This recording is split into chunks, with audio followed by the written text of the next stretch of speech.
will confirm we are live on major platforms.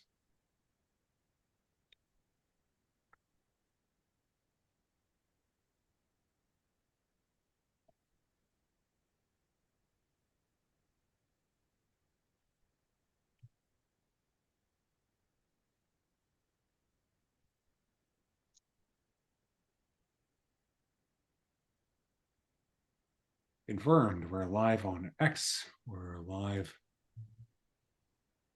on LinkedIn.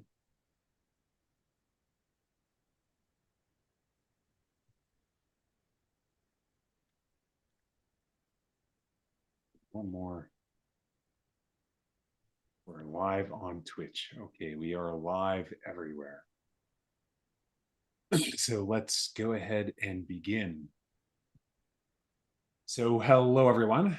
Welcome to our Friday live stream on Golem, using Golem, which is an agent-first runtime that combines durable execution with features that are geared specifically for building agentic applications.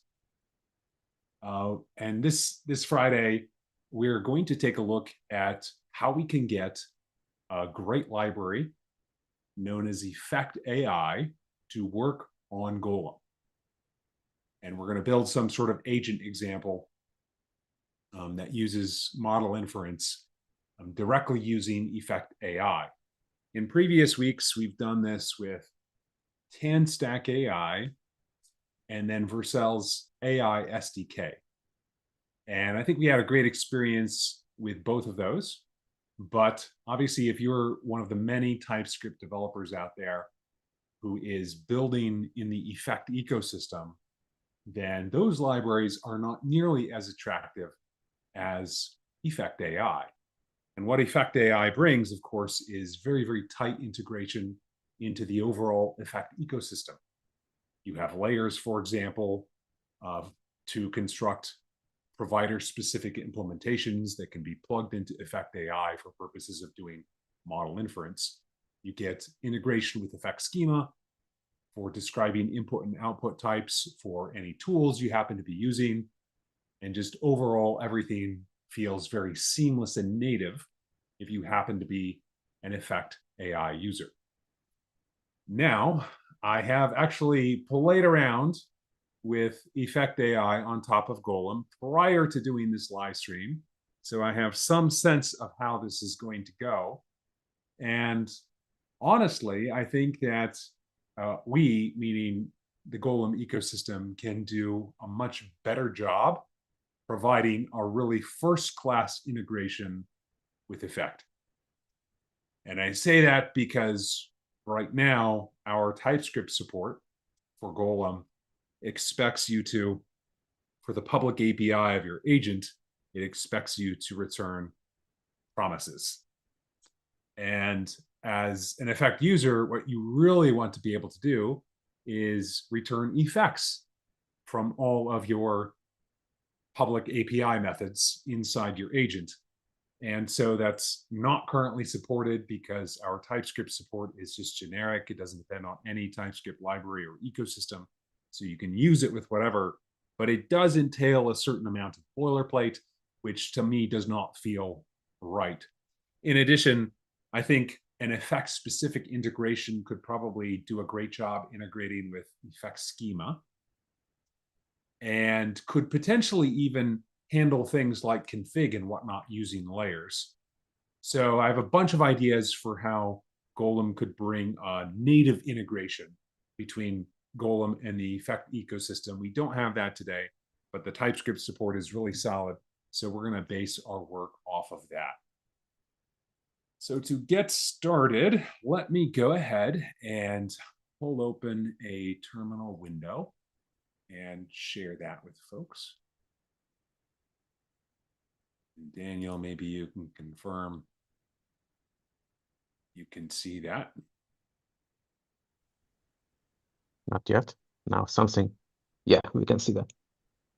It's a Right. little bit small, but I can read it. Now it's better. All right. So this is my old directory in which I did all these experiments, I'm going to take the very dangerous step of blowing this all away, I think.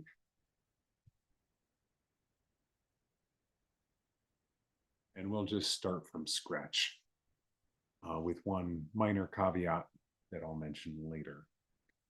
All right, so we're building Effect AI, some sort of Effect AI based application on top of Golem, which implies we're going to use Golem to actually build. We'll use Golem to get our initial template, and we'll test that. We'll make sure everything's working. And then, and only then, will we consider adding Effect AI on top and trying to make some sort of hello world problem. Once that's working, then I think, Daniel, we can come up with a new example of building an agent that is not related to what we've done in previous weeks, because we got that feedback on Discord. People are tired of seeing us build to-do agents that can talk to each other. I will never tire of that. I think it's super cool, a really great example of Golem's agent-to-agent communication. But I understand those folks who are attending these sessions weekly probably want to see something new. So let's think up an example, something new to give them. It could be fun and also maybe somewhat realistic or useful. All right, so Golem new is how we create a new template. This one is going to be, I'll call it Golem Effect AI. And we're going to do TypeScript. I'll use the default counter template. And the package name will be Effect AI : Golem. Or maybe it should be, I guess that's fine. We only want one component in this application. So I'll just go ahead and choose to create it. Okay, so we have Golem Effect AI. And let's see here.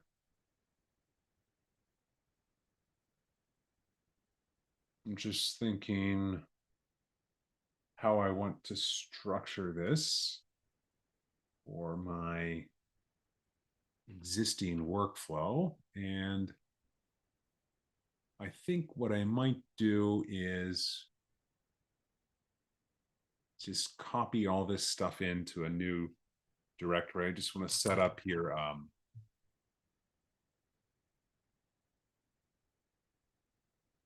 another directory. Let's see here.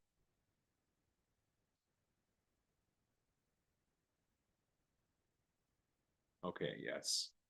So I'm going to go into main here. Actually, I'm just going to open this stuff. And what I will do is I like to use, I have a tool set that's assuming work trees. I'm trying to use that pervasively.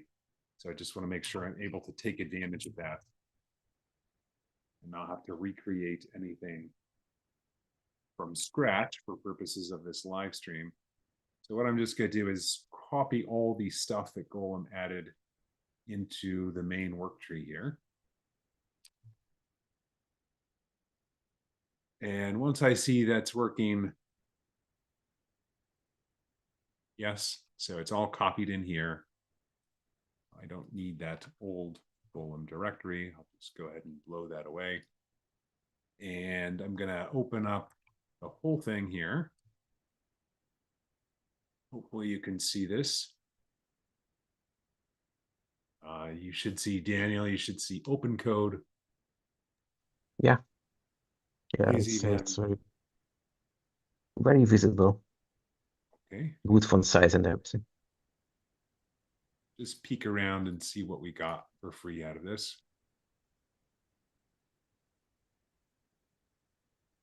It'll be a bit tight here with the font size being this big. Okay, so here's what we got out of this Golem template. We've got the counter agent, which has a constructor, and then this single method over here called increment. Let's just go ahead and build that. I'm going to go into components TS, into this directory that you see the root directory here for this component. And I'm going to do a Golem build. Let's see what happens. Actually, you don't have to go to the component directory. It's better if you just stay at the root. But Golem commands work. I'll go back. But if you do an npm install here, that's sometimes not working as expected. So it's better to be at the root directory. Fantastic. I'll go back to the root after I verify this succeeds. If there is only one component in your application, it doesn't matter for Golem CLI itself. Okay, so Golem build, verify, yes, it's done. And then Golem deploy, I think I'm probably going to get an error here. Yes, okay, so that's just because the Golem server is not running. So what I'm going to do is in a separate window that's not shared, I'm going to do a Golem server run. Just get that running so I can keep an eye on it. And now I'll try Golem deploy again. I can see plan changes and all that great stuff.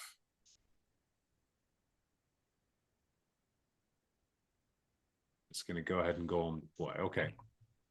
So now I'll start the REPL and see what we see. All right, I see my counter agent. Here's my counter agent source code here. And it has a single method, which is increment. So I'm going to create a counter agent by using the API, TypeScript API for this. I'll just have pets counter here as the name of my counter. This is actually the constructor parameter to the agent, which you see here. I'll create that in the REPL, and I will do an increment. See what happens. Okay, get back 1, get back 2, get back 3, etc. So Golem is a durable agent runtime, which means all these agents exist durably. And they might be loaded into memory and consuming CPU when they're busy, but when they're not busy, when they're suspended, when they're waiting, when you're not using them, then those agents are stored in cold storage. And so we never have to worry about persisting the state of our agents. Golem takes care of that automatically. Every agent has durable state. This agent will exist forever until we delete it. And Golem agents also have transactional code execution, which just means that basically if there's any failure event that occurs while an agent is doing active work, Golem detects that failure, resumes the agent, or restores the agent, working from the state immediately prior to the failure event, such as, maybe there's a network error, maybe there's a CPU failure, maybe Kubernetes kills some pod or a server is restarted, whatever. Golem detects that and resumes the agent from where it left off with its state intact, and making sure that previous actions that the agent took, previous sort of side effects code that was executing, is not performed twice. It's only performed once. So all of this stuff is baked into the Golem runtime. It's not something we have to program to. There's no SDK that we have to use in order to get these features. We just get them automatically everywhere over our entire TypeScript application. So to demonstrate that, I'm just going to exit this REPL. And I'll actually kill the server, so you know I'm not cheating. Server's dead. Let me, so I'm trying to start the REPL. The server's dead, so that's not going to work. I will start up the Golem server again. And then I'm going to start the REPL. And I'm going to grab this agent, the same agent again, call increment again. And the number is 4. So what we've done is we've survived a crash event. Our agent is still there. It's still operating as usual. It still has all the same state inside its brain that it did before, and we don't have to worry about any persistence. From this agent's perspective, that state is just a number here, but it doesn't matter where the state is stored. It could be stored inside here or outside there. It doesn't matter. All state is captured and is restored perfectly to the moment before the failure event. So we just don't even have to think about it. All right, so this is working, but it obviously, well, actually, let me take a step back and talk about one more thing. I said this agent exists. And it actually has an agent identity.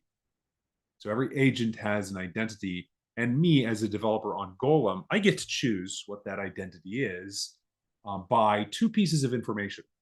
Number one, by the name of my agent. So this becomes a part of the agent identity, which means different classes in TypeScript have totally different agent identities. Even if everything else were the same, if I have two classes with two different names, then those are sort of two different families of identities. And then the other piece of information that forms the remaining part of agent identity is the constructor parameters. So here I have a single constructor parameter called name, which is meant to be the name of this counter agent. And that forms the remaining part of the agent identity. So the full agent identity is actually the sort of composition of the agent type here. This would be referred to as the agent type in Golem speak, as well as constructor parameter values. And what that lets me do is it lets me talk to specific agents, right? Every agent has a unique stable identity. And so I can arrange my distributed system in such a fashion that different agents can talk to each other, knowing who they're talking to. So you can choose these names. You can have as many constructor parameters as you want. They can have any sort of structure that you want.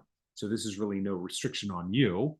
It just allows you for agent to agent communication purposes to make sure you know who you're talking to and coordinate work between different agents. Very handy feature that saves a lot of work, but does require getting used to that. Okay, so I think we're ready here to do a minimal hello world example involving Effect AI. And what I will do in order to make that possible and relatively straightforward is add this existing agents.md here into this effect directory or into the effect Golem directory in order to provide key details of how Effect AI works to open code. So I'm using open code for purposes of the demo today. I'll use open code to make modifications to this TypeScript project. And just to make sure that we're able to be as productive and as efficient as possible, I've already pre-created a little agents.md that teaches my open code coding agent everything it needs to know in order to interact with Effect AI and to build like hello world examples using Effect AI. So what I'm going to do here is just a very basic test to make sure that we have enough context inside this open code session to be productive. I'm going to ask open code to build and deploy the Effect AI Golem script component using Golem, and then test that it works. We'll just see what happens here. Note, whenever you create a project from a Golem template, like you saw me do at the beginning, you actually get a top level agents.md that teaches your coding agent how to work with Golem. So in theory, open code already knows how to work with Golem. It knows how to build stuff, how to deploy it, etc. Let's just go ahead, and it's encountering some difficulties. That's fine. I'll just let it figure stuff out and learn from that. Okay, it's already gotten to deploying it. I can see all of these backend commands in my server window, which you don't have access to. And it's also doing something here, which is interesting. It is calling our API on this agent. So you may notice here that our agent decorator has a mount parameter. And this is an optional feature of Golem. So every agent you create has a public API. Well, public in the sense that Golem knows about it. It's not necessarily public to the world, but Golem knows about it. And this public API includes the constructor, obviously, which is what we saw in the REPL here. But it also includes all of the public methods that are on this class. So in this case, it includes increment. And that is great for using Golem tooling like the REPL and whatnot. But in some cases, you may want like a REST API, an HTTP API on top of your Golem API. And so we have actually a very new feature called Code First Endpoints, where you can basically mount an agent at a given URL. And then now all of the methods of this agent that you choose to export are going to be accessed at this URL prefix. So here we've got /counter /name. This is actually coming from the constructor parameter. So basically our little REST API here for interacting with counter agents looks like this: counter / and then the agent name there, the counter agent name, which comes from here. And then we have a single endpoint, which is /increment, which would be appended here. So it'd be /counter /name /increment. And this is going to be a post. So this endpoint is a post. So you would post, and there's nothing to post. So the body would be empty. And that's coming from the fact that there are no parameters here. And then it's going to return a number as output. So that's what you see here. When OpenCode is testing this agent, it does a curl with /counters and then /test counter, which is the agent name, test counter, and then /increment, and it gets 4. So what I should be able to do here is let test counter equal counter agent.get test counter. Oh, actually, that is my test counter, right? That's already agent.increment 5, right? So in this little test, which actually came from the HTTP API, which Golem added as a result of this decorator, and of course this one determining the route path to these agents, it went from 4 to 5. So all of that appears to be working correctly. It looks like, as far as I can tell, we are ready to begin the process of refactoring this simple counter agent to be an agent that uses Effect AI and has a sort of hello world demonstration of how Effect AI lets you talk to model providers. So I actually have, in my system environment variable, I have an API key for Open AI. And what I want in this hello world example is to use that Open AI API key to construct a layer, an Effect AI layer, that is going to end up constructing in a provider, a model provider, that I can then use to do some basic chat so that I can call out to the model and do model inference on. So what I'm going to ask my open code coding agent to do is basically add that. Using Effect AI, rewrite the counter agent to be a chat agent, which does a minimal hello world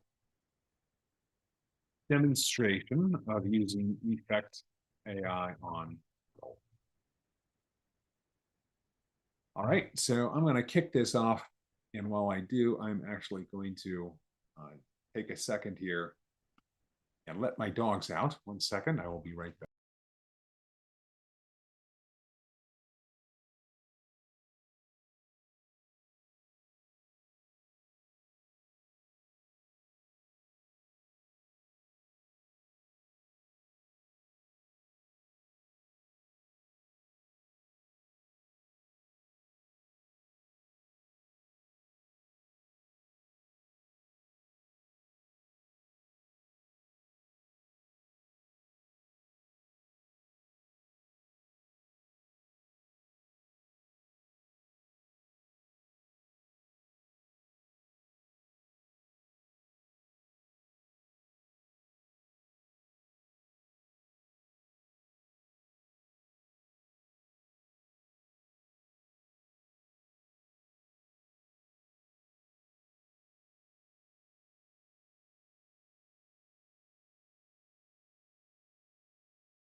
All right, I'm back. I will have to let those dogs in. Got a new puppy. And that one needs to take a lot of. Oh, okay, so did not make as much progress as I wanted because I have to specify. I forgot to specify the LLM provider. I want to use OpenAI because I've already got that set up in the environment. Let me just quickly talk about how this works. So this YAML file here in Golem is a manifest file, a Golem manifest file for this TypeScript component. And you can basically define environment variables here inside the manifest file that will end up being packaged up. When you do a build, and actually when you do a deploy, all these environment variables will be packaged up and sent off to Golem server. In this case, Golem server is running locally. And so it's going to have that information available and accessible. In TypeScript's case, it's going to have it available in process env.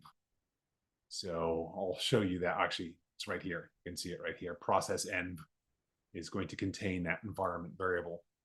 Now, this YAML file is using this syntax here, which actually gets an environment variable from my own system environment variable. So ultimately, this OpenAI API key is coming from my system environment variables, and then it's being embedded inside the bundle that gets built every time I do the build and deploy command. Okay, so let me go ahead and take a look and see what's up here.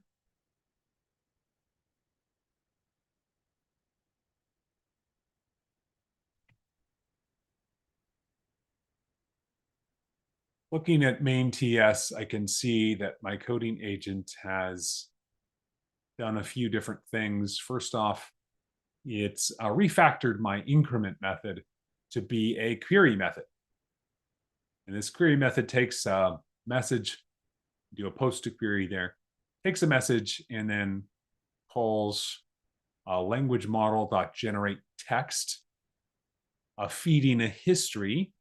I'll talk about that in a second. And using this language model layer, which has been configured to be the OpenAI language model, the GPT-4o. Okay, so this bit of code is constructing a layer that provides a OpenAI model, and it requires actually a fetch client. Well, actually, we're using the fetch client. You could use something else if you wanted, but we're using fetch for Golem. And then this API key here is coming from process env, open API key. So all this looks correct. Now let's talk about history. So the history of messages that we're going to use every time we interact with the LLM is coming from this private field here called history. And it's using this effect AI type called message encoded. And what's happening here is initially the history inside the constructor is initialized to be a singleton array that contains a single entry here, where we're giving the AI a system prompt to say you are a helpful assistant named whatever. And then we're telling the assistant its name, which is coming from this constructor parameter. And then every time you call query, we actually push the user message onto this history array, and we feed the entire history array inside this generate text method, so that the LLM has access to all prior conversation history. And then after the LLM gives us a response, we go ahead and push that onto the array containing the full text of the response as text. So this is going to allow our agent to be stateful. And it's going to be stateful in a way that, because of the guarantees Golem provides us with, is also automatically durable. So let's just demonstrate this. Let me enter the REPL again. And I can see I have a chat agent here with a single name. So I'm going to do agent equals chat agent dot get Alice. And I'm going to say agent dot query who are you?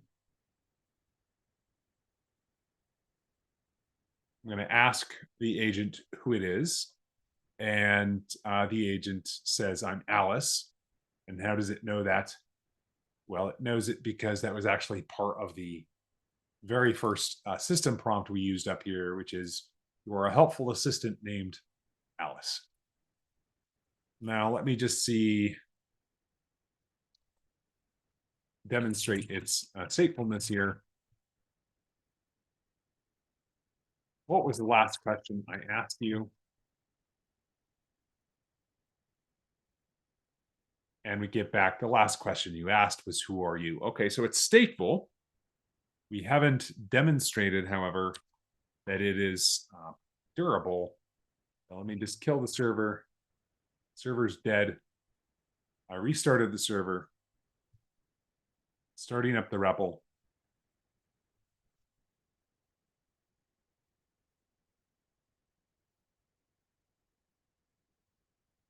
I'll ask the agent again, what was the last question I asked you? And of course, it's going to be, what was the last question I asked you? Because I asked that question 2 times in a row. So here we have the basics working.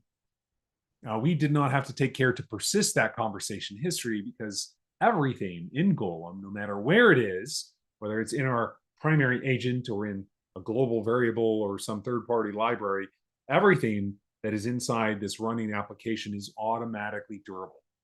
We don't have to do anything to get that. It just comes for free because we're using Golem as our runtime for deploying this application. So now we're at the point where we have a hello world example that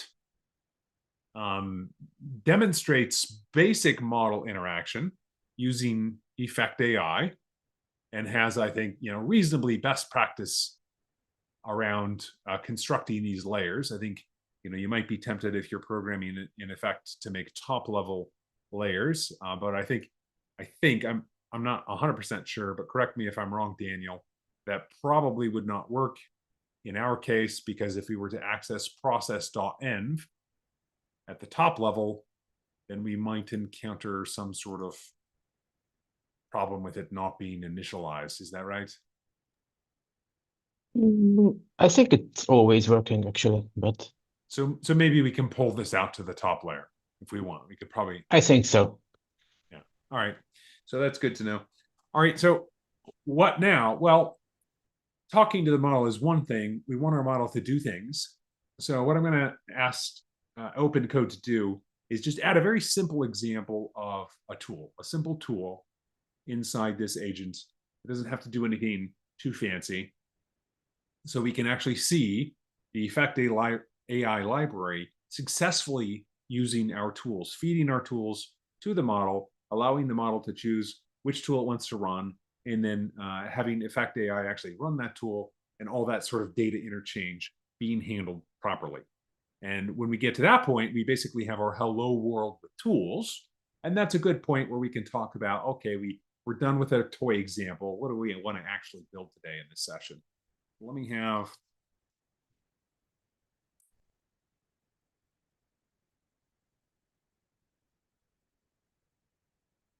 and what I'm going to do here is I'm going to ask open code to add this tool as a method on my class. Why? Because as you can see, the Golem REPL knows about all of the methods on my class.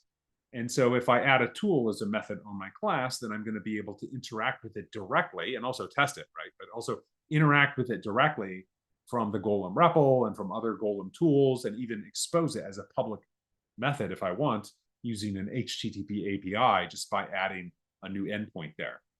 And I want all of these properties. They're very valuable to me. So I'm going to ask it to make sure that it does that as a tool, or sorry, as a public method.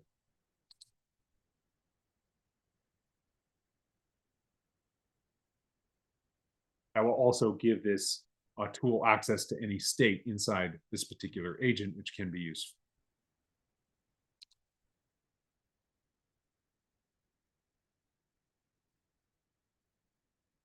I'll have a lot of these libraries have this distinction between the definition of a tool and the implementation. I want the definition of the tool to occur at the top level because it's never going to change. And then I want the implementation to be defined in here. And the implementation is, of course, going to capture the state of this particular chat agent, this. So I need to do that inline here. So let's give it that task and see what it comes up with. And then after we get this working, we'll talk about how we want to, what sort of real or more realistic example we want to build for today.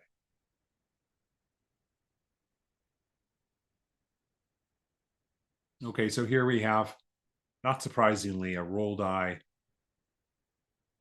tool that is defined using this make function inside the tool object. So we have tool make. Here's the name of the tool, the description. Here's a description of the parameters using effect schema. And we describe the success and failure schemas. This one cannot fail. So we use schema never. I think your coding agent was watching the previous episodes. Was it? Oh, I think your agent was watching the previous episode, so it seems knows like what kind of tools you want to do. It actually, it's probably because the very first time I did this with TanStack AI, I just asked it to add any sort of tool, and it just settled on rolling dice. So probably in its training data, that's a very common example of a trivial hello world tool to add. Okay, so what's going on here? We've got some problems. The LLM called the tool but returned empty text. That's because the model's final turn was the tool result only. Okay, so what basically happened is the model we're using here, which is ChatGPT 4.0, decided to make the last thing it did call the tool. So it called the tool, but we didn't get any useful output out of that. So what OpenCode is doing is just making sure if we don't get any response, we use the last tool result as our response. And in order to do that, it looks like it's having to,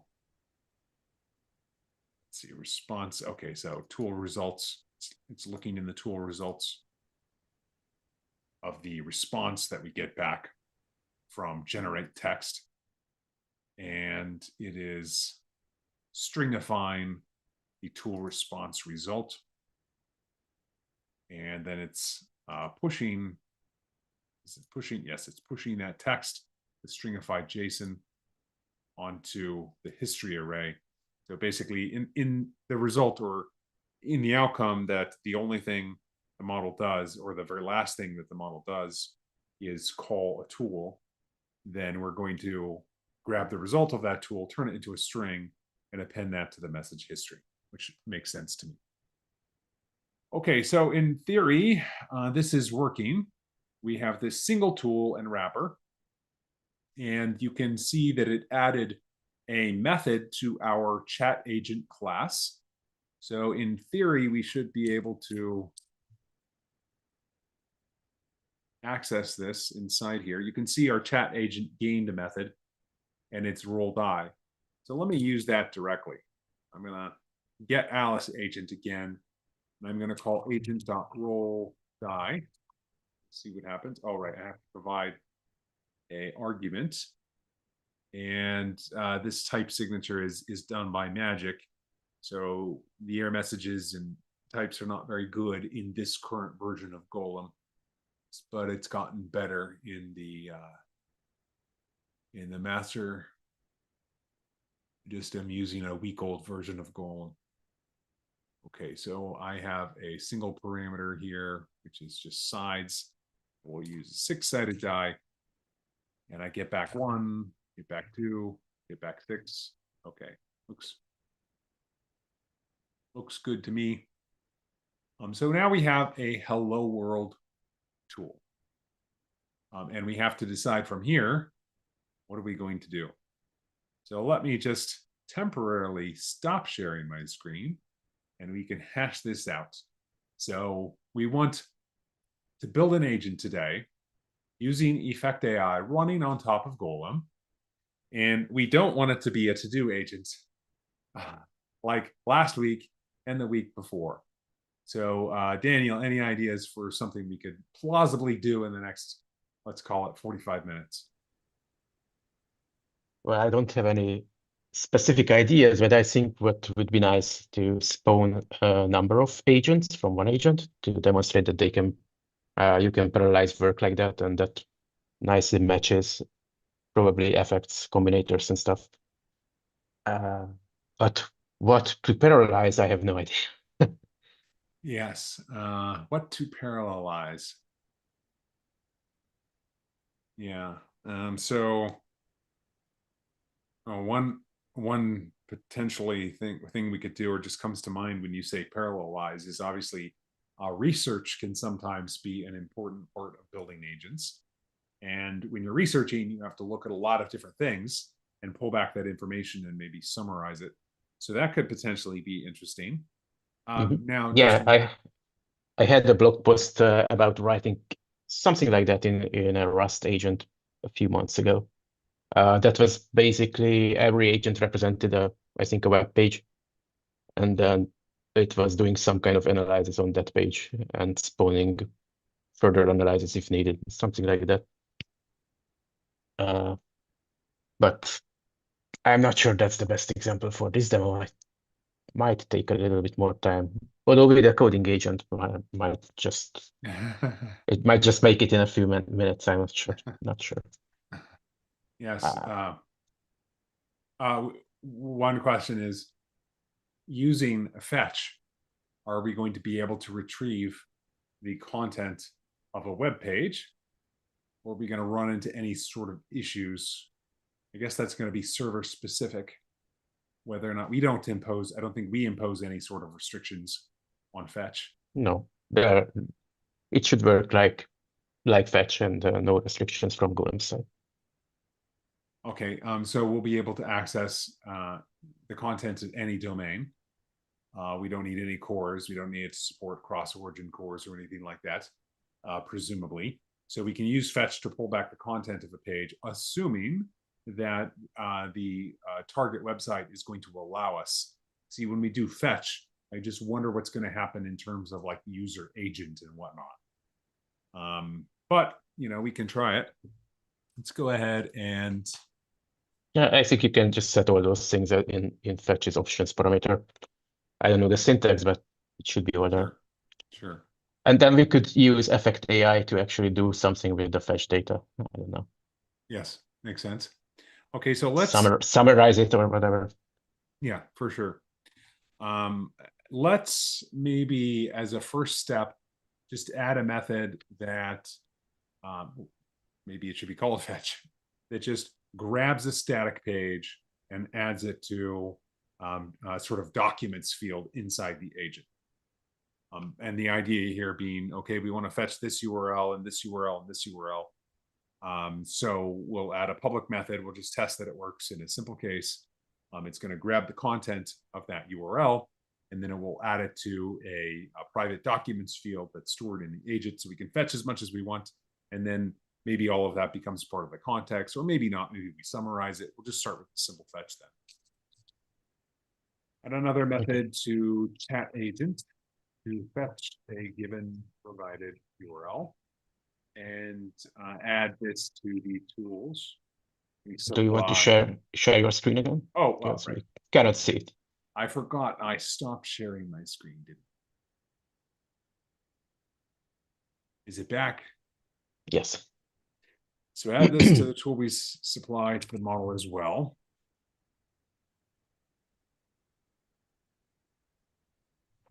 And then I don't know if there's anything else to say. Let's just see if it can work with that. All right. I do want to add that to some sort of documents field.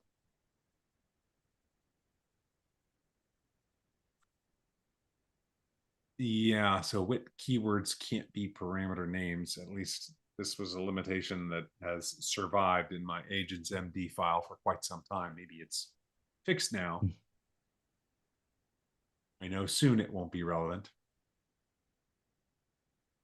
The static moonbit wrapper, I think, is the cause of this limitation. Some Probably. failure to On the escape. latest main branch, it's no longer the state, but Right. I'm not recommending to switching to that right now. Yes. I chose not to. I thought about it last night. Should I pull it? No, probably not. This one is known to work. This version is known to work. Consequences of living on the cutting edge of Golem development. The last official release is 1.4.2, right? Yes. Okay, so it's doing a bunch of stuff here.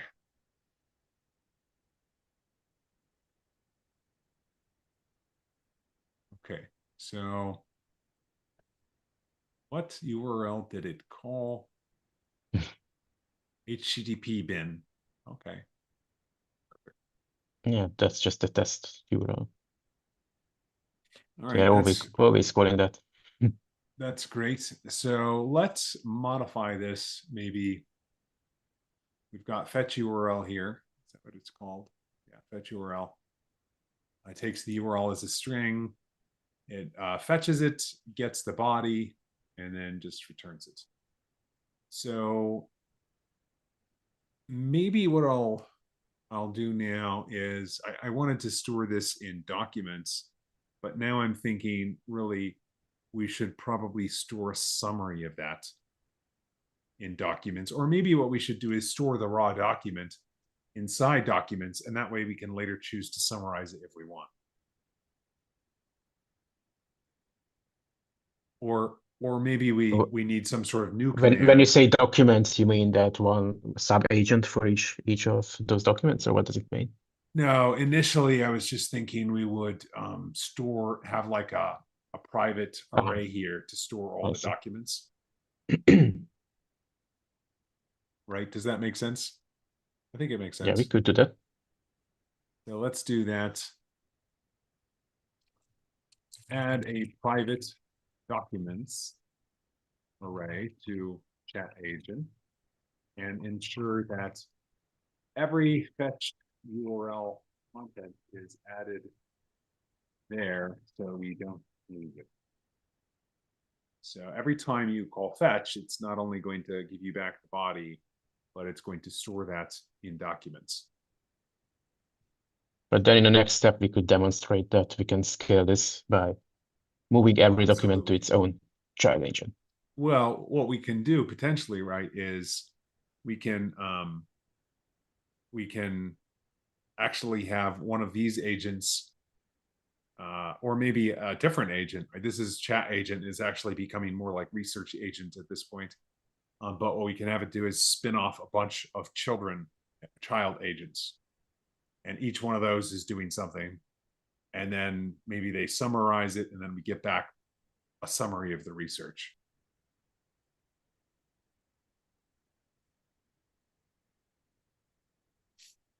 Okay.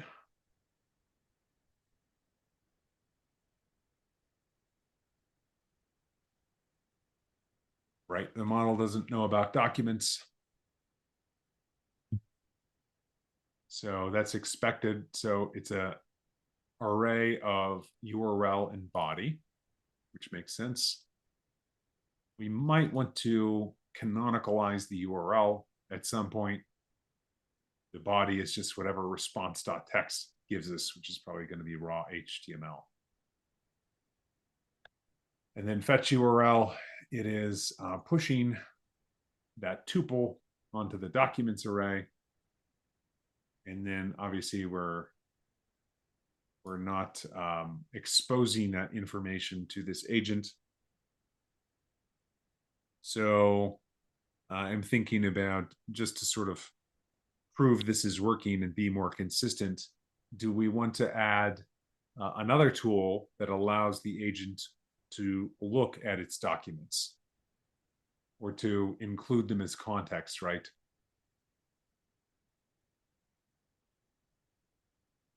Well, we Yeah, don't we could do necessarily. that, or we could add a tool to get a summary of a page, and that could reuse this somehow. I don't know.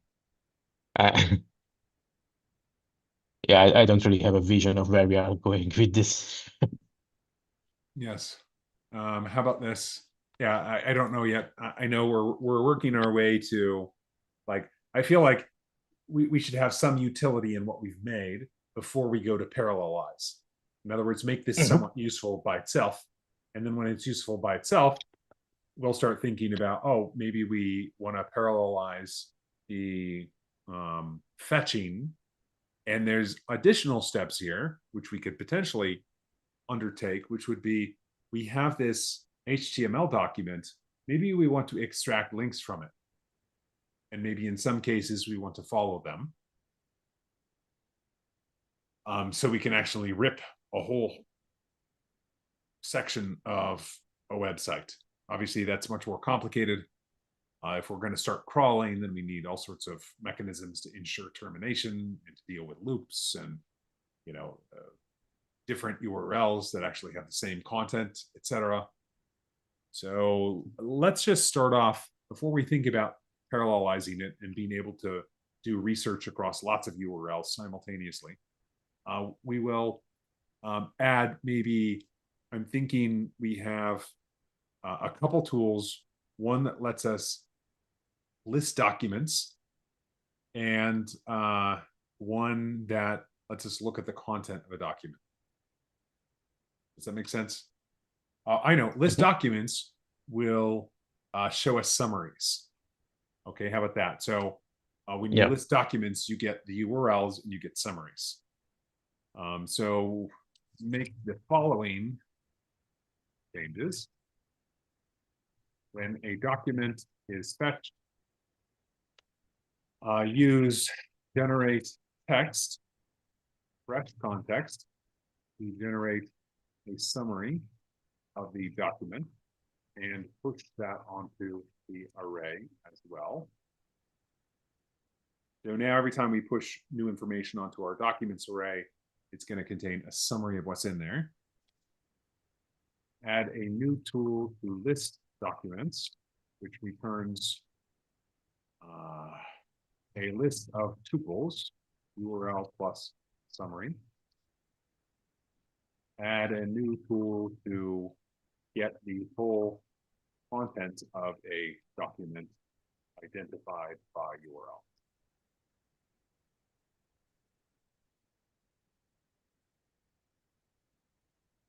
Does that make sense? Am I missing anything? I don't know yet. Let's see what happens. Add the tools as agent methods, but also expose them to query as tools like the pattern we have already.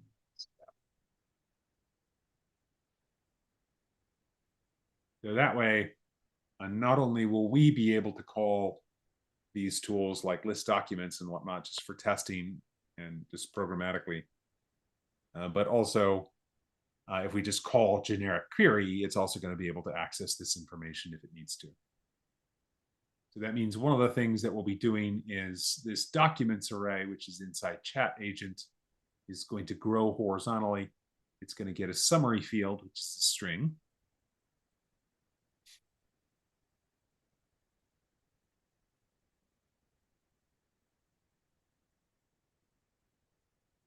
So you can see here's the tool definition for list documents and a tool definition for get documents. Here inside, we've got an array of records where this new field called summary of type string has been added. And then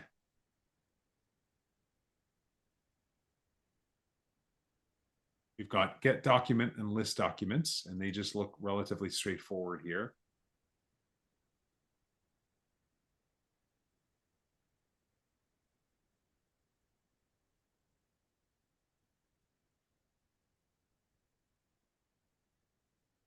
Okay, so let's just go ahead and test this, make sure that it's working as specified. So I'll get Alice. And then what was that test URL? That's just returning a JSON. Let's try it with the Golem website or something. That's more interesting.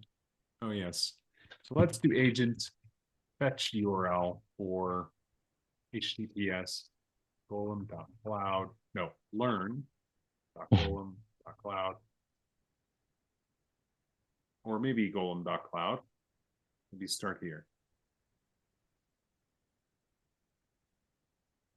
So it's got to get the content of golem.cloud. Mhm. You know, we don't know for a fact. Oh, it did. It actually worked. It must be megabytes in size. All right. Well, Why is that so big? We shouldn't have a web page that is so big. it's monstrously huge. So this just leads me to change a few things, right? So I didn't anticipate this being megabytes, but it is very large. So here's what we can do. I think that when fetch URL returns, it should not return the body, it should return the summary. Because who knows how big it is. And the summary is more valuable anyway. And then also, right now, we are, well, actually, the agent has access to the summary. So let me just modify that. We'll say when fetch URL returns, it should return the summary and not the body, because the body could potentially be huge. And then we already have the other method that we can call if we want to get back the full body. It's called get document. So while it's thinking, let me just do dot list documents.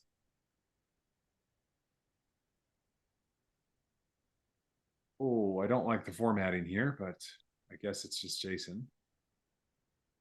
So we have two documents. We have its test, that is to say open codes test. And then we have our test, which was Golem Cloud.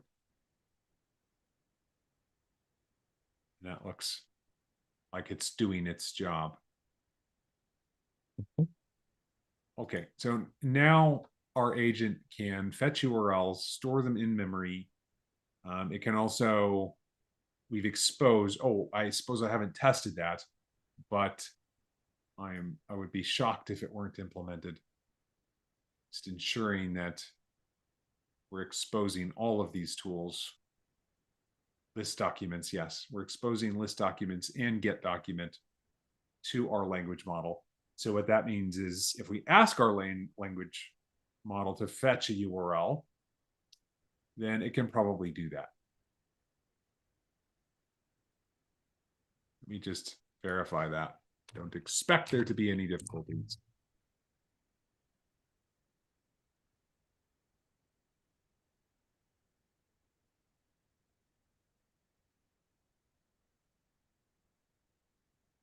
It will take a while now and then give me back the summary, in theory.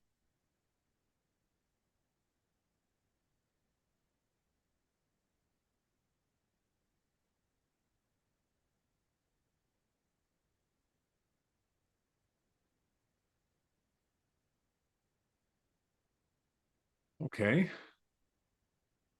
And then now let me call query and say, what documents do you have access to?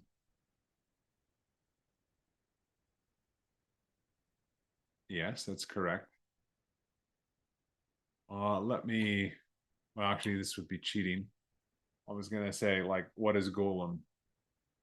But that would be cheating because this information will be stored in the message history. What I'm thinking here is that we should always be telling the language model what documents it has access to. And where we don't necessarily want that to clutter the conversation history. But what we could do there is inside query, for providing history, we can just append, or rather, make a new array that contains all the old history plus the list of the documents. And that way, the agent is always aware of all the documents it has access to. Let me go ahead and make that change, and we'll test it, and then we'll be good to work on parallelization. All right, so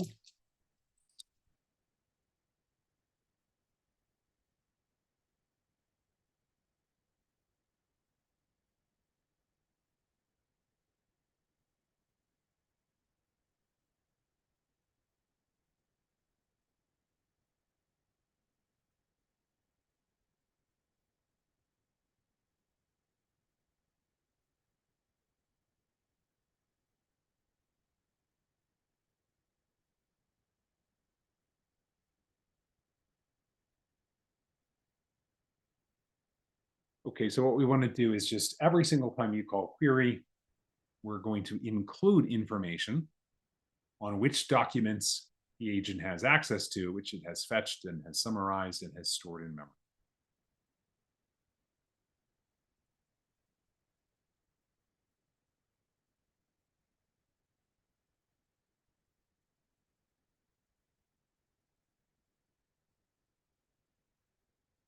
And it's chosen to do this as an initial message, which I don't love for architectural reasons.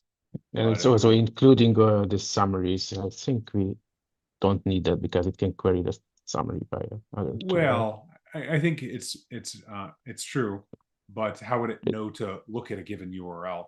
The summary will give it hints as to which URL to look into. It's going to be huge if we have a lot of documents. Just that's my point. Yes, that's right.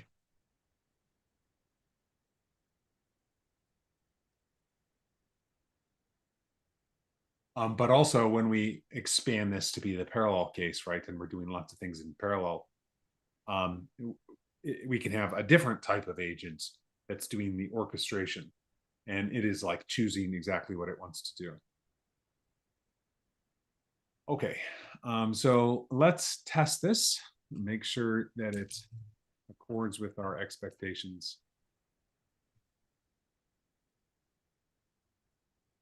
I'm going to fetch Golem Cloud. Actually, first I'll just list.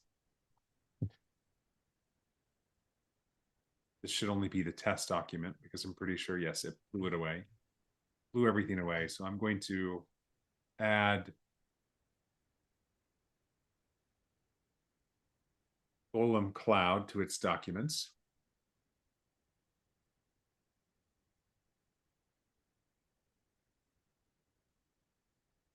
We know this will take a while. And now the real test of this will be, we'll ask, what is Golem Cloud? What is Golem?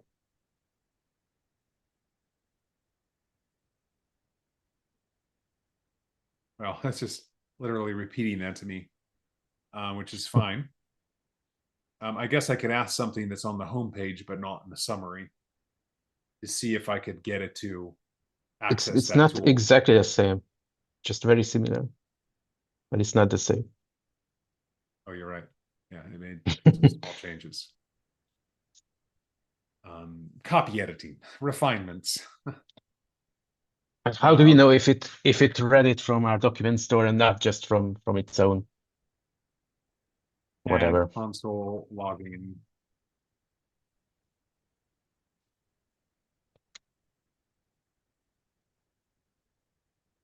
We'll just log all our tools. That way we can see it when it happens. That way we can be extremely paranoid and make sure it's doing its job. Okay, so now while it's working on this, we can think about how we want to parallelize this. And lacking access to a search engine, the only way I can think to parallelize this is to look for, basically to crawl the website. Can you think of But another way? what I would do is that I would create a new agent called website or whatever Yeah. that has a URL parameter that identifies it, Yes. and then just a parameterless fetch on it that does the same thing and stores the summary and the contents inside that agent, and that's the first step to move this or to scale this horizontally among a lot of separate agents and not storing everything in our main agent. Do we need that? Because one of these agents can just make new agents of the same type. Oh, I feel like that's a cleaner design, but okay. So we would have a fetch agent, I guess we would call it. Let me just do a little testing here because we added all that log information. So we get Alice, we fetch the URL, we can see fetch URL, this being called. And then we ask the agent, what is Golem? So that's interesting. It didn't call any tools. And this kind of makes sense. And the reason is this summary is appended to the message history. So it doesn't need to. We would have to ask something that is not inside the summary, but which would be in the document, and see if we could like carrot the agent into looking at that. But because that's not going to serve the main purpose of our agent here, I'm not going to bother with that. So we want to create a second agent called, second type of agent called a fetch agent, which will, whose constructor parameter is a URL and whose run method will fetch the URL, summarize it, and store both the document content as well as the summary inside the instance.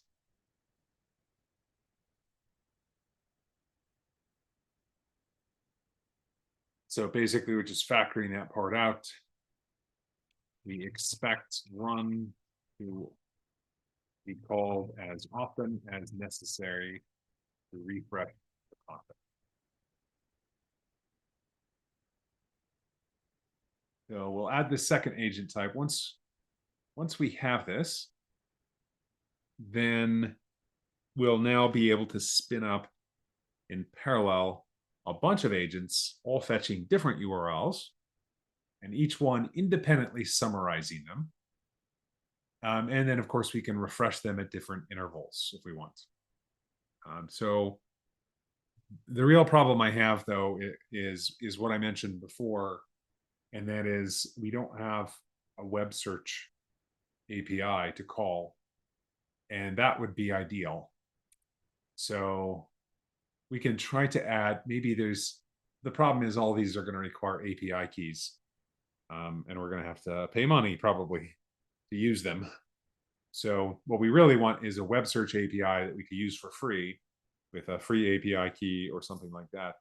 And that way we could search for content on the web and we would get back a bunch of URLs, and then we would parallelize the task of fetching and summarizing all these URLs into sub-agents.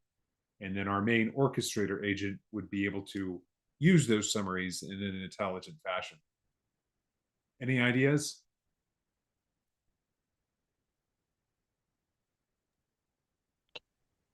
Oh, I don't know. Let's first try to use these new agents from our original one. So instead of having a document store, just always use agent RPC to reach out for the data.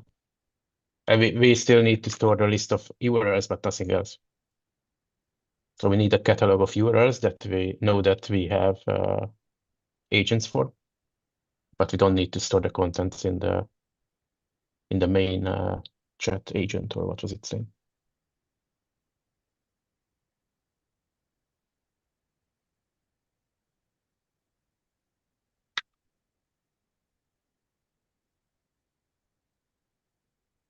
Okay.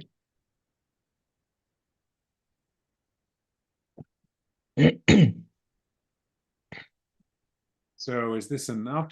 You want to store the URLs, right? So we actually just need a array of URLs, right? That's enough. Yeah, I think so.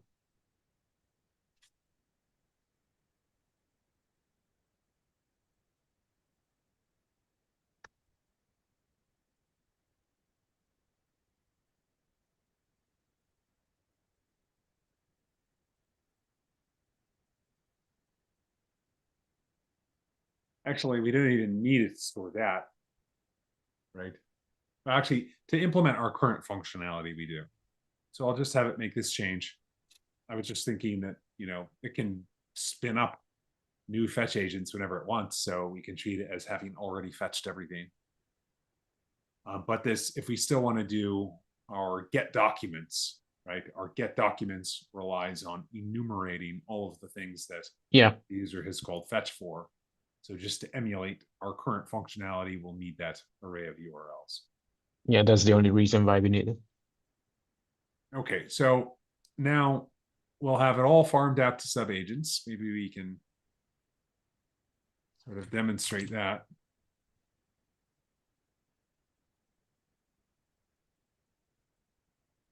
Golem agent list. We can see right now there's a single agent, which is resulting from the last testing round that OpenCode did with fetch agent. It's good that it tested it because we haven't tested it. Component revision here is at 10, and that's because there's a single component that contains a single TypeScript component that contains both of these agent types.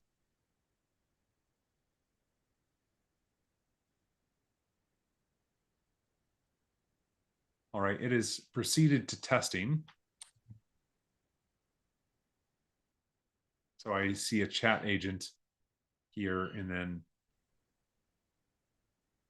a fetch subagent. Let's just take a look at the code to make sure that it makes sense.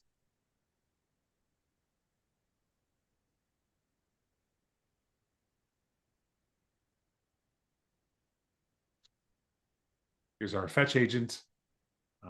Here's the URL. It initializes stuff. And here, this run method, which could also be termed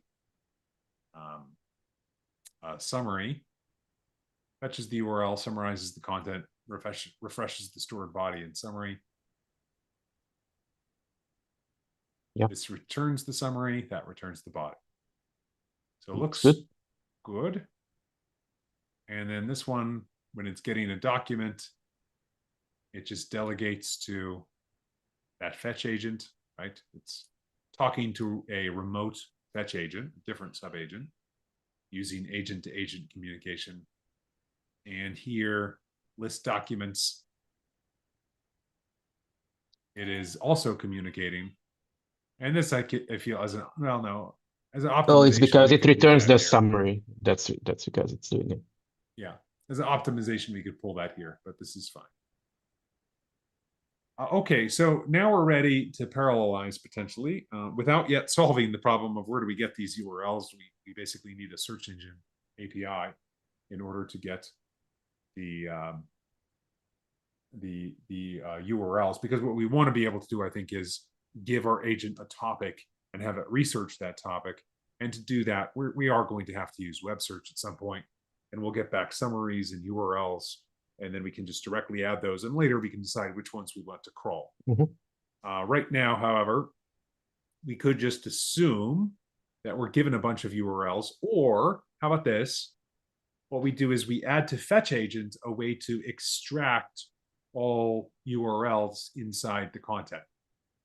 Yeah, that's what I wanted to recommend. I'm sure that Cloud can write you a very nice HTML parser in a second. We can tell it to use an npm package. Yeah, let's do that instead.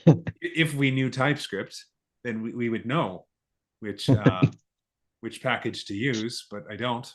So add another public method to fetch agent that scans through the body of the document. Or actually, what's it called? It's not called. It's actually called, yeah, it's called body. URL, extracting all URLs and returning an array of these URLs. If there is a npm package to do this or to assist in doing it,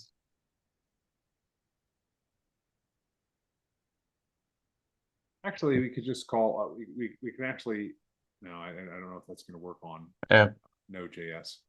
I hope that Should we try this? Yeah, we can try. I just have to mention then that there is ongoing branch that is not available yet to try, that gives a much better Node.js compatibility to Golem than the version that you are using. So if that npm package that it chooses will not work, that's not that surprising. Oh, here's what we want. Extract URLs, plain text regex based. Oh no, that's probably working. It's decided to pull in Node HTML parser. It can still, well, we will see. We will see. This could go horribly wrong. So the next official release will have a very good Node.js compatibility, but that's not in this version yet. Yes, it's a reduced Node.js environment in in this main version. 1.5 will have, in theory, almost complete Node.js support. All right, so what's it doing? Did it successfully add? Okay, it did. At what level, though?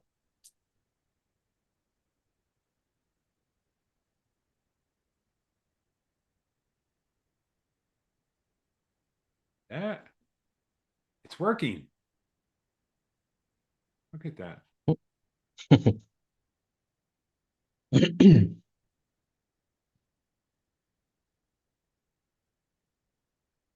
I guess we won't know until we try it ourselves. Oh, pure JS HTML parser. Perfect. No native dependencies. Works in Golem's quick.js runtime. Oh. Fantastic. Yeah, actually, the root agent file in that Golem new generated is containing references to what APIs are available and what not, so it should be able to figure out. Perfect. Okay, so the results include relative paths and non-HTTP schemes from HTML anchor hrefs as is. Resolving absolute URLs would require knowing the base URL, which is available at this URL if needed in the future. Okay, well, I think it's a good idea to change that because the knowledge of the base URL is consolidated in fetch agent. So when you call that, it should return absolute URLs. But let me just go ahead and try this. We'll grab our Alice agent.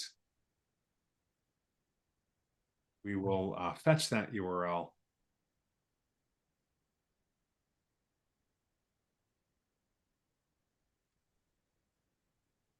And now we're going to actually get back a fetch agent this time. So we'll just say let Golem Cloud is equal to fetch agent.get HTTPS. I really want to canonicalize these URLs.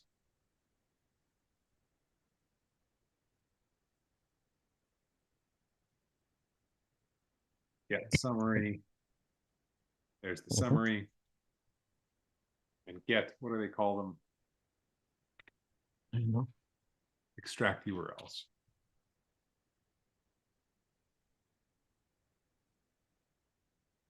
Well, look, there's our Discord link. If anyone wants to join us on Discord, if you're Even has your watching, telephone there you number. go. Yes, well, that's not mine, fortunately. That's company telephone number. You're free to spam this one all you want. Okay, so this looks good. What I would say though is let's go ahead and change extract URLs to turn absolute URLs by taking relative URLs and depending the base URL. Also, it could be a good idea to, I won't do this yet because it requires us to update the call sites of fetch agent. So I think this is enough. I'm going to have it fix this problem, and then we will be ready to parallelize. So we have now a way to rip a single page and return child pages, more or less. And now I think we have enough functionality to fairly easily build a parallel web crawler. And we need to think a bit about the conditions in which we want it to recurse. Obviously, we don't want it to traverse the same information more than once. Right? So I think that is protected by having one associated agent for each URL. So if you call it run twice, the second run shouldn't do anything. We should add the check into it. If it's already computed, then don't run it again. sounds good. So I'll change run so that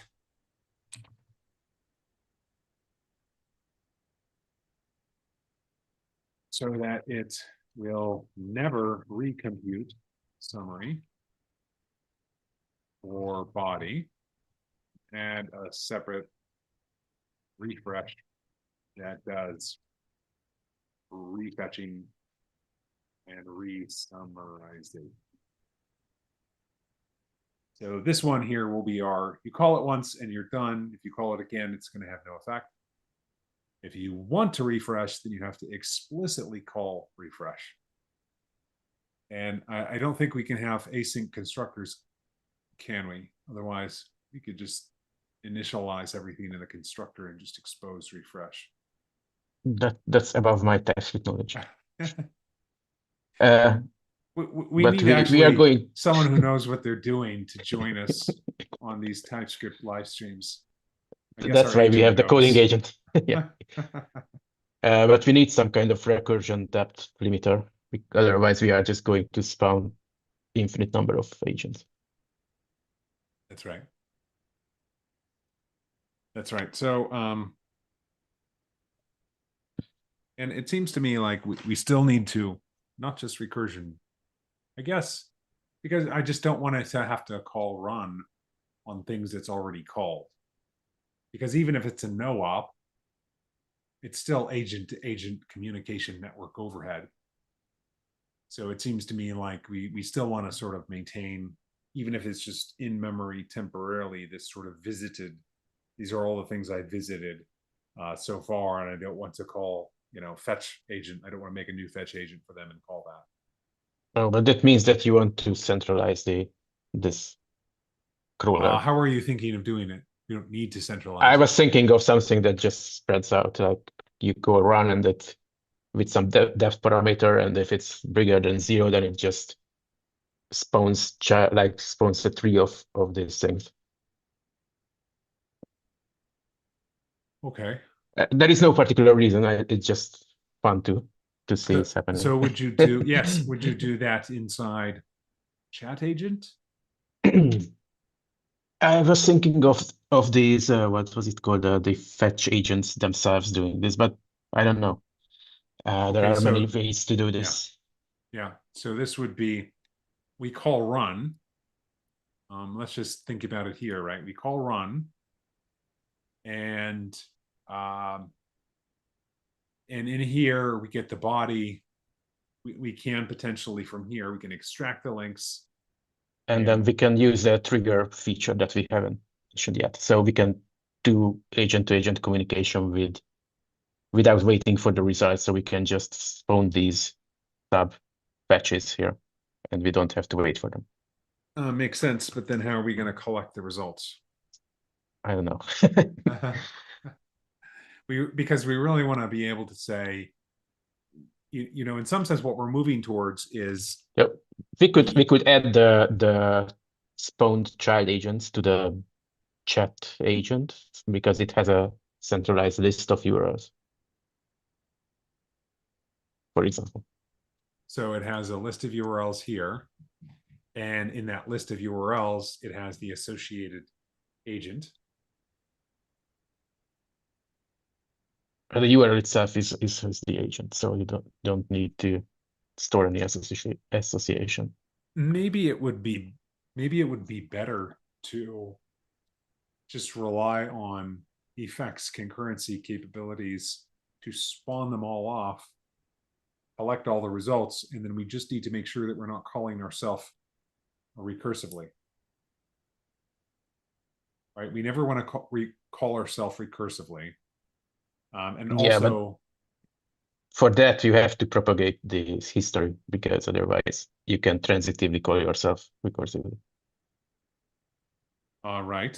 So at every single, I'm trying to think if this is sufficient. When we recurse, we specify not just everything we've seen before, but everything we're going to see as a result of this parallel pass. No, that's not enough. Because different sub branches of that tree will not know about each other. Yeah. Yeah, this is an interesting problem. We could broadcast, so every run could broadcast its own URL to this central registry of known documents. This just makes me want to. It just makes me want to stick it all here in chat agent. We can do that as well. Right, because then we can have like consolidated logic here, and the fetch agents are not going to be recursive. They're not going to be doing anything funny. The logic will be consolidated. We can use as much concurrency as we want inside the orchestrator agent, if you will, and it can collect all the results in some sort of sane, sensible fashion. I think the difference is that then this orchestrator, it's a difficult word. Anyway, so this agent will not be able to respond to other things while it's doing this scrolling, because it needs to be a single invocation that awaits all these promises. Another orchestrator, right? We'll have another agent here. We'll call it fetch all. Mm-hmm. Oh, and that will be responsible for one single cloning session. That's good.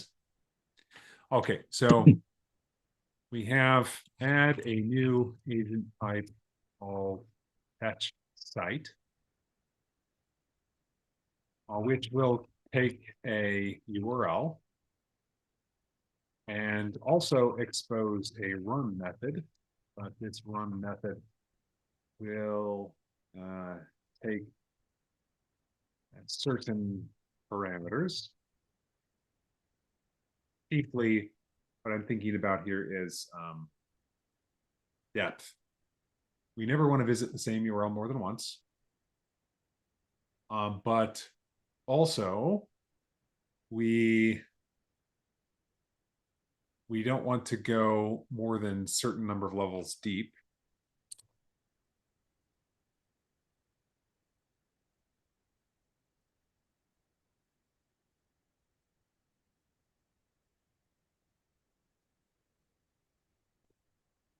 And it will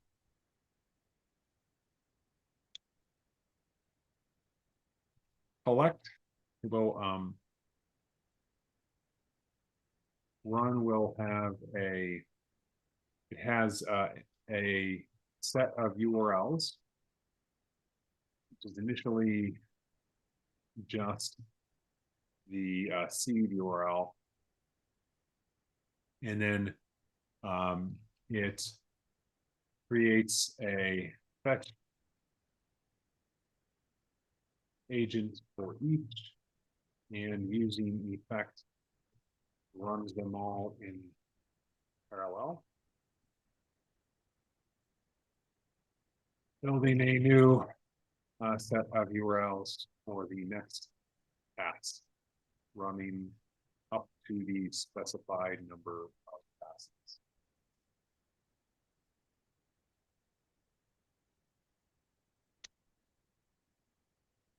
Does that seem correct? We start off with a first initial URL, and then in parallel, or concurrently, I should say, we go and we spin up all the fetch agents and we get them to compute their stuff. We collect all the results. Oh, but what's the in-memory structure we want here? The in-memory state of the fetch site agent will be an array of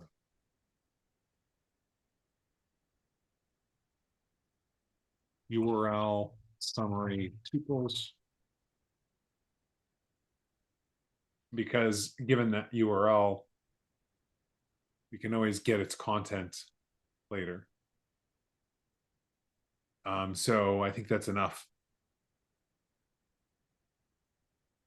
That allows us to retrieve more content if we need to.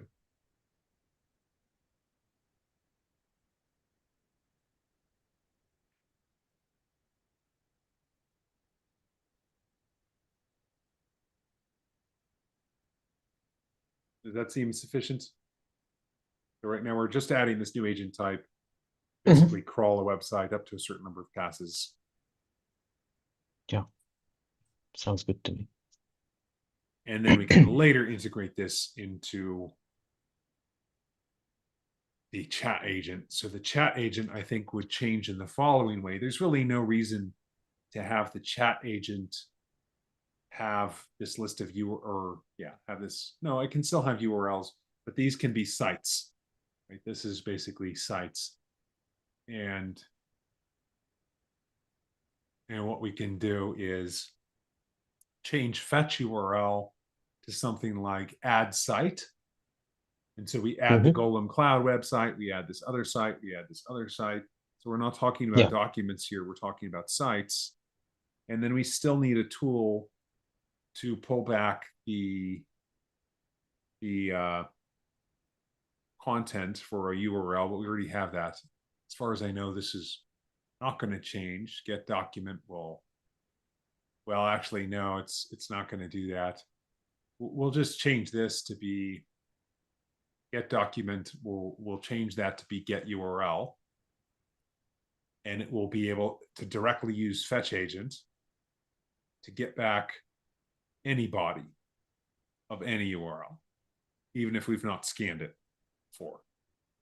I think that will be the handiest thing, the handiest way we can implement that.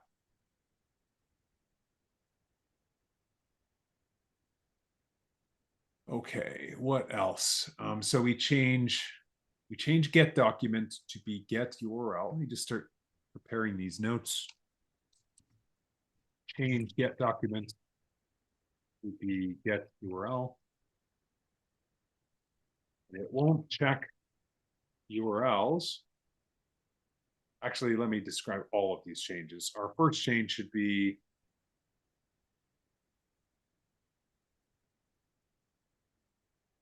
change URLs to be sites, with the understanding that it is still a list of URLs, but each URL represents a site that has been crawled by the agent and whose content is or will soon be available. Okay, so we've got sites, and then fetch URL changes to add or no, crawl site. It still takes a URL, but then uses fetch site agent to fetch the whole site up to the specified number of iterations. Okay, so that's changed to crawl site, or maybe I'll just call this add site. What else? List documents. No, fetch URL. Yeah, list documents. List documents changes to list sites, and the corresponding prompt to the model is updated so that it understands it has comprehensive summaries of the specified URLs and can retrieve the content of any page on that site. And then get document is changed to get URL, and it just uses fetch agent to get the body, body of the specified URL, whether or not it has been previously scanned. This will add us an ability to sort of memoize the results of fetching different URLs, because all this stuff is durable, stateful. I think that's all. But while it's working on these changes, let's go ahead and review what it did for fetch site. The fetch site agent, it has a seed URL. What? Oh. Okay, yes, that's right. It's maintaining pages of URL and summary. I don't like that. Look at that. It's not storing the body anywhere. Does it need to? No, not It's really. more efficient, more memory efficient this way. Yeah, because the body is already stored in the corresponding fetch agent. Yeah, it only needs the body until it accepts the URLs for the next level of pages. Okay, so it is, oh my, it decided to use promise and not effect. Well, it's using effect here. And then it's using promise all here. It didn't exactly. And because our agent to agent calls are not effects but promises. Yeah, but it could wrap it one by one to be an effect. It could and should. This, I think, is where having an effect specific integration could go a long way, because then everything can stay in effect. You never have to see a promise. Okay, so we have our loop here going through all these different passes. Each pass is done in parallel. We're keeping track of all of the stuff we have that's been previously visited.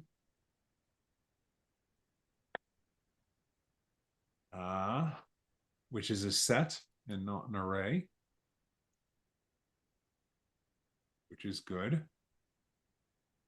Okay, so, overall, this could have bugs in it, but overall, it seems like it's correct.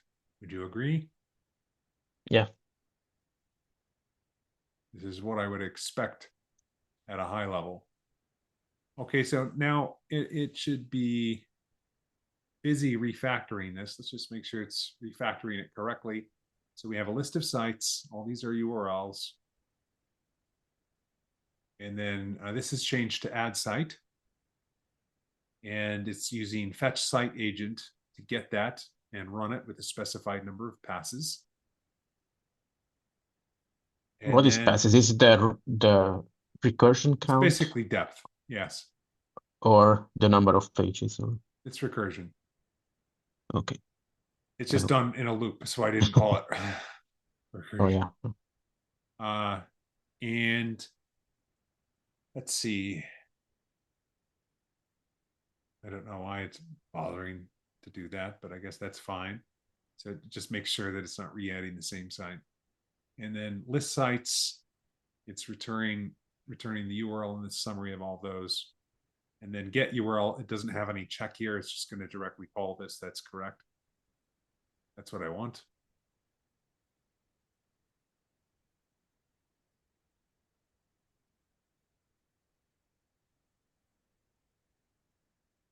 So I think all of this is correct.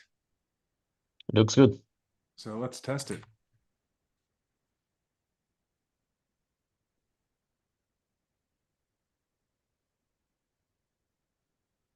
So we add we get our agent Alice, and then we do agent add site HTTPS golem.cloud, and we'll set our recursion limit at 6.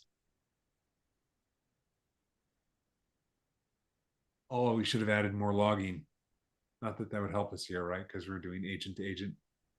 Yeah, it added logging to the child agents, but we don't have can't see them. any way to see these. That would be great if at some future version we could. I don't know how we would support that, but it'd be great if you could see the log output from sub agents. Yeah. There is a nice pattern that we can quickly implement that I did in my Golem applications before, that you can actually create your own log aggregator agent. It's a few lines. Okay. Oh, right. Yeah. Log aggregator. And you can just change the console logs to be actual calls, the agent to agent triggered calls to that log agent. So you can bring the whole problem of aggregating all your agents logs into your applications domain. It's very simple. Very nice. I am going to say this is probably not going to work. I think it's just slow. Well, actually, let me share my other secret hidden Golem window. Oh no. And what I guess is happening is that might be too small to see. Let me just change stuff. Yeah.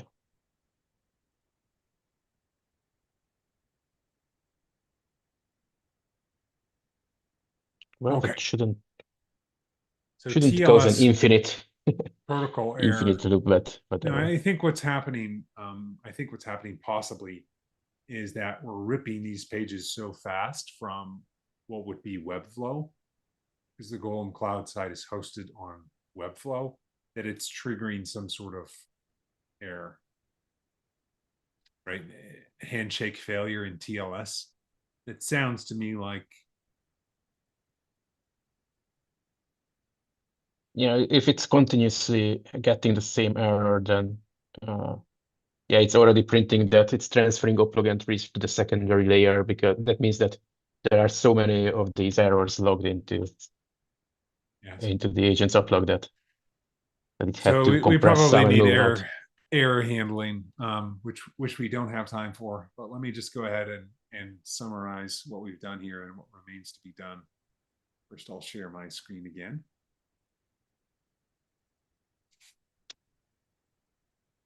Yeah, so Golem automatically retries errors, which in this case probably just leads to cascading errors, because if Webflow is denying us accessing these URLs because we're doing it too frequently from the same IP address, then retrying, of course, is just going to increase the problem.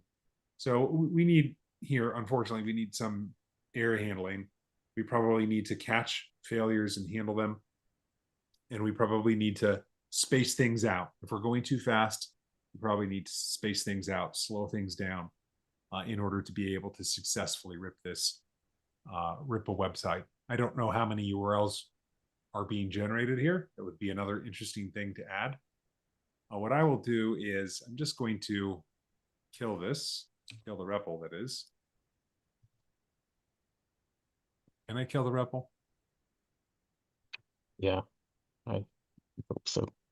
You can kill the whole server actually and start from a clean state, because it's now full of these error logs. which All right, I shouldn't cause killed any the whole problems, but server. it's better to And then let me use just a clean do, state for the demo. oh, it is busy, busy, busy. I can't kill it. It's coming back. It's coming back to life. It's durable. It's Golem. Yes. So I need to, yeah, it's coming back to life. It's not happy. So I don't want to actually, I don't want to blow, I want to run Golem agent list. Maybe I can do that actually, even though it's bringing stuff back to life.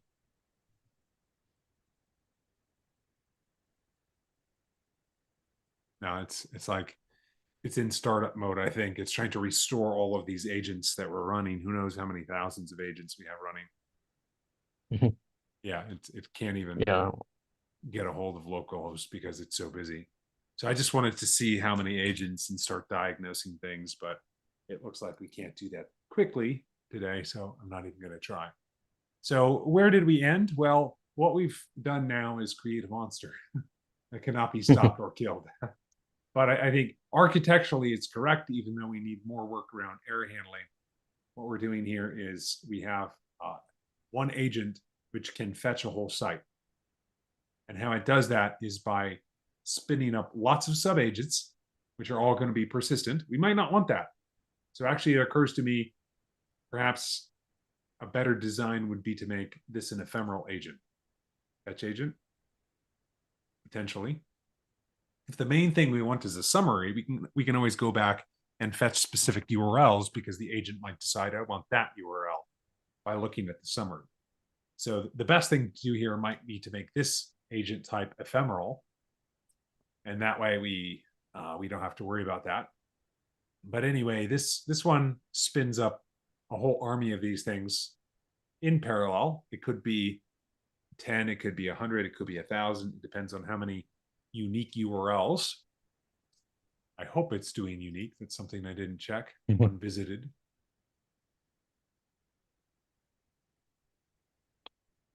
Yes, it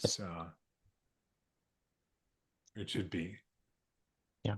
I think there are a couple of things here that are going to be better when we are ready with the stable 1.5. version of this Golem. Yes. For example, we could include that log aggregator thing in the SDK itself, so you can just enable Yeah, it very easily.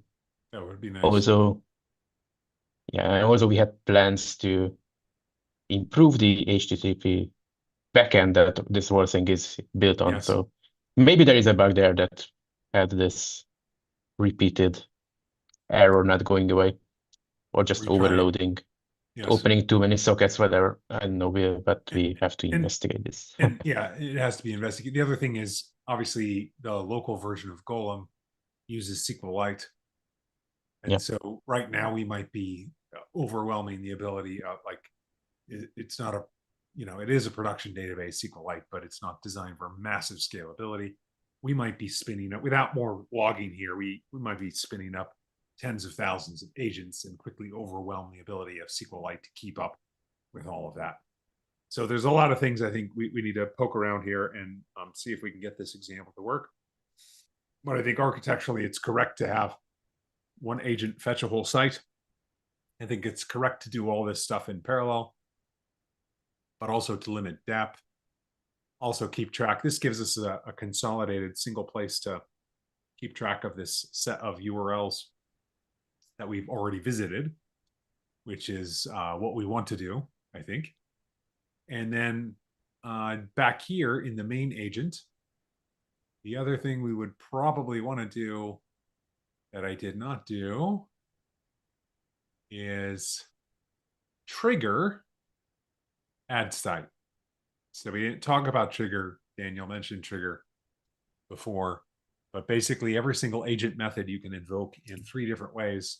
The primary way, which is just the way that you see in, where is add site? It's just like this: await fetch agent get URL run passes. Right? So that's the primary way. But you can also call on this dot trigger, and that will kick it off in the background, and it's not going to wait for its response. Probably we want to do that here because we don't want this method to block based on crawling the whole site. Crawling the whole site would probably take minutes. crawling and doing summaries on all these different pages would take minutes. So we don't want to block that. We would want to trigger this and then just return like unit here. Basically, trigger always returns unit. The other thing we could do here is call schedule, which we don't need in this particular example.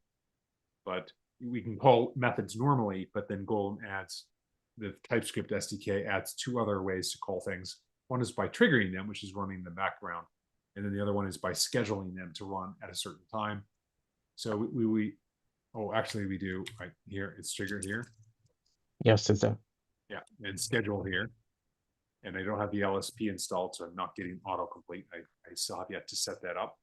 But anyway, we would trigger that here. And then that way, when the agent is actually looking for content, it can go look for content and it's going to get what it can. That's the way we would want to structure this, is allow the agent to get what it can. If there is some stuff crawling in the background, then we would want to let that continue and not interfere or block the main agent here. And other than that, I think this is a reasonably good example. I think maybe what we should do next time for one of these demos is come into it with a web search API already preloaded. That way, if we wanted to do a proper research agent, then we would have an API key ready to go, an NPM library. I can research and find out what's the best library to use for web search. And that way we could build something more than just crawling. Crawling is great, but it's not a very realistic way to do more than just research a single site. All right, well, hopefully everyone has enjoyed this demo of using Effect AI on Golem. And as you can see, one big takeaway for me from this is just based on the fact that we are having to go between effect and promise, we definitely need to do an effect integration to make this really nice. And it could even be like, instead of calling agent here, you call effect agent or whatever. And it would just allow all of your agent methods to return effects. And every time you did agent to agent, you would get back an effect. And so you could just chain and seamlessly use everything. And I think that would be really fantastic to have a proper integration between Golem and effect that doesn't require we constantly move back and forth between promises. So I hope you've enjoyed this demo. I hope you have also seen how powerful Golem is, how easy it is to build distributed systems that are extremely reliable, to build agents that never forget and never duplicate actions, and also just how agent-friendly Golem itself is, in the sense that I haven't actually edited a single line of code. I've just had open code do all of this work, and it almost never encountered a problem, and it quickly overcame any problems it ran into. So Golem it brings the power of building highly complex, highly reliable, stateful distributed systems to coding agents. Now you can vibe code your way to big, very impressive distributed systems that can run reliably and scale to, hundreds of thousands of agents, or et cetera, on a real production deployment of Golem, not the local one that's just using SQLite. So please join our Discord, where you can find Golem contributors hanging out on. And you can also ask questions. You can see what other people are working on. And if you want, stay tuned to our blog for release of the impending 1.5, which is going to bring some of the functionality you've seen today to a released and supported version. Some of the stuff you're seeing here is pre-release, like mounting the agent at a given URL and stuff. That's all pre-release. You can't get that from the official release. If you want that, you're going to have to build Golem from scratch. But it is coming out actually in a matter of weeks. So just subscribe to our blog or hop onto the Discord, and we'll let you know as this stuff comes out. Hope you have enjoyed this demo. Thank you, Daniel, for helping me get through some of these issues, architectural issues and Golem issues. And then we'll see everyone at the next live stream. Bye.